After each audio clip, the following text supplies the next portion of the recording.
Hello guys, j'espère que vous allez bien, bienvenue dans cette nouvelle vidéo. Aujourd'hui, avec la multitude d'inspirations qu'on a sur Instagram, Pinterest, TikTok, toutes les micro-trends etc, on sait plus où donner de la tête et ça peut être de plus en plus compliqué d'adopter son propre style personnel. Et j'ai trouvé une méthode, il n'y a pas si longtemps que ça, que je vous devais de partager dans cette vidéo YouTube parce que j'ai pas vu beaucoup de vidéos YouTube françaises sur le sujet et ça pourrait vraiment vous aider. Enfin moi personnellement c'est une méthode qui m'a énormément aidée, donc ça pourrait vous aider aussi si vous êtes perdu au niveau de votre style, si vous ne savez pas par où commencer, comment trouver votre propre style qui vous correspond, qui correspond à votre style de vie, qui correspond avec votre personnalité. Même si ça peut paraître futile pour beaucoup de personnes, je trouve que c'est un sujet qui est quand même hyper important et c'est hyper personnel en fait de trouver juste son propre style qui correspond à sa personnalité. Ça permet de prendre confiance en soi, d'exprimer sa créativité, de se sentir bien dans sa peau. Alors pour la petite histoire, j'ai fait une vidéo il y a quelques semaines où je parlais justement du style de vie minimaliste et notamment de la garde-robe capsule, et il y en a une d'entre vous qui m'a envoyé un message Instagram, bisous Juliette si tu passes par là, et qui m'a conseillé de lire un livre justement sur comment trouver son propre style personnel tout en gardant sa garde-robe capsule, en travaillant avec des vêtements qu'on a déjà dans son armoire. Et je trouvais ça hyper intéressant, et quand j'ai lu ce livre, vraiment je me suis dit c'est le livre qu'il me fallait. Donc franchement merci beaucoup Juliette parce que j'ai adoré lire ce livre. Du coup je vais vous parler de la technique qui est enseignée dans ce livre et voilà, j'espère que ça pourra vous aider. N'hésitez pas à rester si vous aussi vous êtes en quête de votre propre style. Alors la méthode qui est enseignée dans ce livre, on la doit à une styliste américaine qui s'appelle Alison, et en fait elle est devenue vachement populaire notamment grâce à ses conseils qu'elle donne sur TikTok, sur Instagram etc.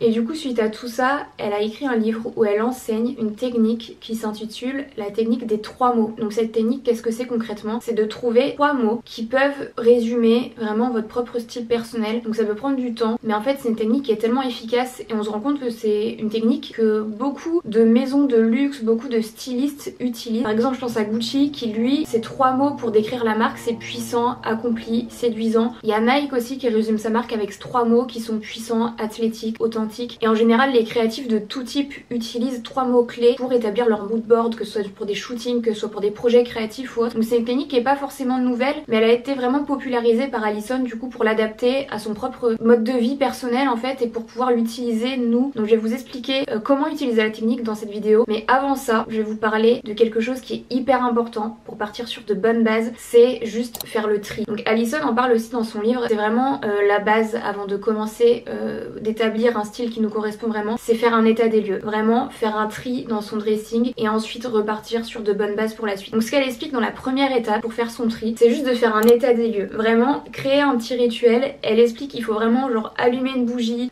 éteindre un petit peu ses lumières, être dans une ambiance un peu tamisée, être en mode ne pas déranger, mettez-vous en mode avion, soyez vraiment dans une ambiance chaleureuse, mettez-vous dans des vêtements confortables, installez-vous devant votre dressing, prenez votre chaise, vous l'installez devant votre dressing, vous prenez un carnet, un stylo, très important, vous ouvrez votre dressing, vous inspirez, vous expirez 3 fois, c'est pas ma technique, c'est ça qu'elle explique dans le livre, mais du coup j'ai suivi toutes les étapes. Vous ouvrez votre dressing, vous l'observez et vous notez dans votre carnet tout ce qui vous passe par la tête quand vous voyez votre dressing, quand vous voyez les pièces qui sont exposées dans votre dressing, qu'est-ce qui vous vient par la tête? Est-ce que les pièces vous plaisent? Pourquoi vous les avez achetées? Est-ce que vous les portez? Si oui, pourquoi? Sinon, pourquoi vous ne les portez pas? Vraiment, notez tout ce qui vous passe par la tête. Toutes les pensées qui vous viennent quand vous voyez votre dressing, notez-les, qu'elles soient positives, négatives, peu importe. Le but c'est d'extérioriser tout ça. Quitte à ça, on va faire une mini introspection au niveau de son style en se disant quelle est ma version 2.0? De quelle manière elle s'habille? Comment je veux me sentir quand je porte mes vêtements? Qu'est-ce que j'ai envie de dégager à mes propres yeux, aux yeux des autres, aux yeux du monde? Est-ce que ce que vous avez dans votre dressing correspond à votre vision, à votre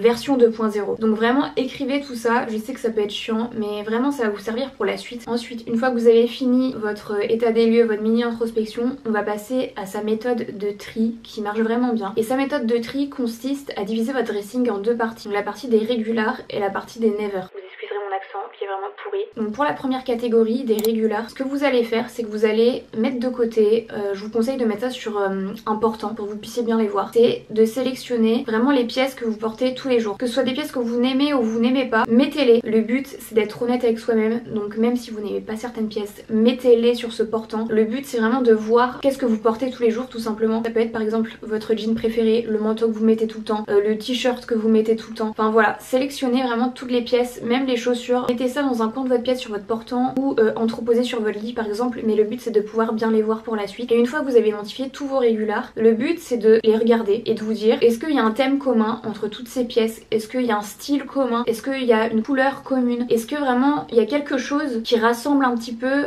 ou qui englobe un petit peu toutes ces pièces. Voilà, notez tout ça et notez aussi surtout est-ce que vous aimez ces pièces ou pas, et si oui, pourquoi vous les aimez, ou sinon pourquoi vous ne les aimez pas. Notez tout ça, comme ça vous permet aussi pareil de faire un état des lieux sur ce que vous avez déjà ou surtout sur ce que vous portez déjà. Une fois terminé avec les régulars, on va passer à la deuxième catégorie qui sont les nevers. Alors dans les nevers, il y a 3 sous-catégories. Donc la première sous-catégorie c'est les no never. Donc c'est les choses que quand vous les voyez vous vous dites ok je les mettrai jamais, ou ça peut être des vêtements qui sont trop petits, trop grands, mal coupés, des choses que vous savez que vous ne porterez pas et que vous ne voulez plus voir en fait, que vous n'avez jamais porté pendant des années. Le but c'est de les mettre de côté, donc pareil vous créez un tas et ces vêtements là ils vont être destinés par exemple à être donnés ou vous pouvez les vendre, mais le but c'est de ne plus les avoir dans votre dressing. La deuxième sous-catégorie c'est les not now. Donc ça c'est les vêtements, par exemple je sais pas, des vêtements que vous portez juste pour une occasion particulière, par exemple ça peut être un mariage, je sais pas, des robes de cocktail, des robes d'été que vous adorez porter, mais que ce sont des vêtements que vous ne portez pas dans la vie de tous les jours on va dire. Ça c'est pareil, on va les mettre de côté. Donc par exemple on peut les mettre je sais pas dans une valise, dans un carton. Pareil le but c'est de pas forcément les garder dans votre dressing. Et ce qu'elle explique dans le livre Alison c'est que si vous ne portez pas les not now dans les mois qui suivent, je crois que c'est les 3 mois ou les 6 mois qui suivent, c'est des vêtements qui vont finir dans la pile no never, donc que vous allez donner ou que vous allez vendre, mais c'est des vêtements que vous n'allez pas forcément remettre si vous ne les avez pas mis en 6 mois, pourquoi vous les remettrez au final. Donc ça on va dire que c'est un peu une catégorie intermédiaire, c'est vraiment si vous ne voulez pas donner ou vendre les vêtements tout de suite, si vous n'êtes pas sûr de vouloir les garder, si c'est des vêtements qui ont une valeur sentimentale. Donc ça vous permet de vous dire ok je les ai de côté et de faire le point dans quelques mois si vous les avez portés ou pas dans une période de 3 à 6 mois. Si vous ne les avez pas portés, c'est peut-être un signe pour les donner ou les vendre. Et on arrive à la troisième sous-catégorie des nevers. Alors celle-ci c'est la catégorie AO. Donc ça c'est les vêtements que vous ne portez jamais, mais en fait parce que vous ne savez pas comment les porter. Par exemple un blazer oversize ou je sais pas une veste plutôt colorée. Ça peut être des vêtements que vous adorez mais que vous ne portez tout simplement parce que vous ne savez pas comment les porter. Enfin bref, ça c'est les vêtements avec un gros point d'interrogation, mais ça gardez-les quand même dans votre dressing parce que justement vous servir justement pour la suite. Et une fois que vous avez fini votre tri, que vous avez identifié vos régulars, que vous avez identifié vos nevers, ce qu'on va faire c'est que vous allez tout simplement re-ranger tout votre dressing. Et ce que Alison conseille pour le rangement et ce que j'ai fait du coup, de tout classer par pièce et par couleur. Et ça aide énormément après pour vous habiller le matin etc. Et pour voir déjà ce que vous avez déjà. Et vous verrez, mais c'est tellement satisfaisant quand tout est bien rangé. Donc voilà, une fois que vous savez ce qui fonctionne pour vous dans votre garde-robe, ce qui ne fonctionne pas, et une fois que tout est rangé dans votre dressing, on va passer à la méthode des 3 mots. Je rappelle, la méthode des 3 mots c'est une approche complémentaire qui vous aidera à affiner votre propre style personnel en fonction de votre style de vie, de vos goûts, de vos envies, votre esthétique personnelle, votre identité etc.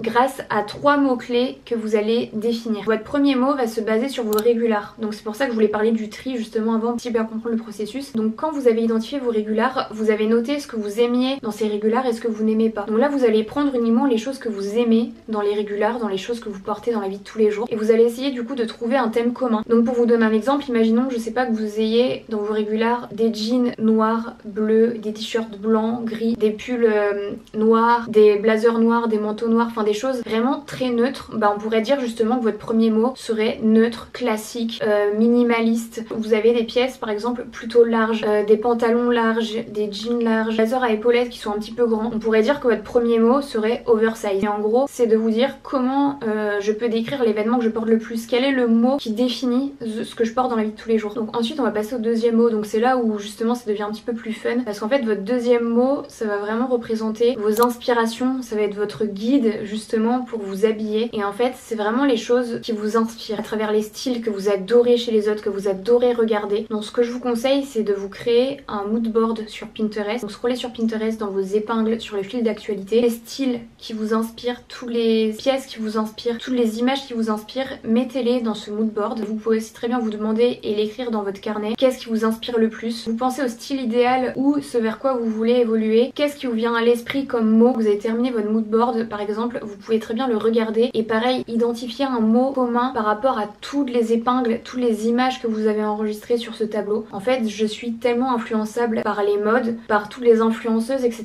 que du coup je me suis jamais posé la question qu'est-ce qui m'inspire vraiment, quel style m'inspire vraiment. Terminez votre troisième mot. Alors celui celui-ci c'est le plus intéressant. C'est vraiment le mot qui suscite vos émotions. C'est vraiment un mot qui va te faire sentir toi. Donc là en fait c'est de se demander, quand vous portez par exemple vos tenues préférées ou quand vous portez des vêtements que vous adorez, qu'est-ce qui vous font ressentir? Par exemple quand vous voulez porter vos vêtements, comment vous voulez vous sentir? Donc là il y a une multitude de mots qui ont différentes définitions pour différentes personnes. Mais par exemple je sais pas si vous avez envie de vous sentir sexy dans vos vêtements. Après tout le monde n'a pas la même définition du mot sexy. Mais est-ce que vous voulez vous sentir sexy? Est-ce que vous voulez vous sentir confortable? Est-ce que vous voulez vous sentir classe, chic? Enfin il y a tellement de mots. De toute façon je vous mettrai ici je pense le schéma en fait qu'il y a dans le livre avec plein d'exemples de mots que vous pouvez piocher justement pour choisir vos 3 mots. Mais voilà, c'est vraiment un mot qui suscite les émotions. Donc ces 3 mots sont vraiment propres à vous, à ce que vous aimez, à vos émotions, à ce que vous voulez pour vous. Et aussi très important, vous n'êtes pas obligé de choisir des mots qui coïncident entre eux. Je sais pas si c'est clair ce que je dis, mais vous pouvez choisir des mots qui sont totalement opposés. C'est ça qui est bien en fait dans cette technique, c'est que vous n'êtes pas obligé de vous restreindre ou de vous mettre dans une case. Et comment utiliser ces 3 mots dans votre vie quotidienne? Alors ces 3 mots vont vous servir vraiment de ligne directrice, d'un cadre pour votre garde-robe, pour vous habiller. Donc je vais prendre l'exemple avec mes 3 mots qui sont classique, effortless et classique. Donc je vais faire en sorte de m'habiller classique avec un petit côté effortless, peut-être en mode pas trop travaillé, et pour avoir le côté un peu élégant, classique, je vais peut-être rajouter juste une pièce, une paire de boucles d'oreilles, une belle ceinture, une paire de bottines pour justement donner ce côté plutôt élégant, classique. En fait l'idée concrètement c'est de mettre un petit peu de chaque pièce qui représente un mot et de mixer tout ça dans votre tenue. Je vais vous donner quelques exemples concrets, comme ça vous pourrez visualiser aussi plus facilement ce que je suis en train d'expliquer, parce que j'ai pas du tout l'impression que ce soit clair. Et par exemple Anna Wintour, elle, ces 3 mots pourront être imprimés, élégants, cintrés, et comme on le voit sur la photo en fait, elle représente un petit peu ces 3 mots dans son look. Par exemple Mary-Kate Olsen, l'un de ces 3 mots ça pourrait être oversize, raffiné, messy. Enfin vous voyez, et en fait dans tous les looks, quand vous mettez vos 3 mots, en fait ça représente votre propre style. Quand vous mélangez ces 3 mots dans votre propre garde-robe, vous trouvez votre propre style. Et justement on va revenir à la catégorie des régulars et des how-to que vous aviez identifié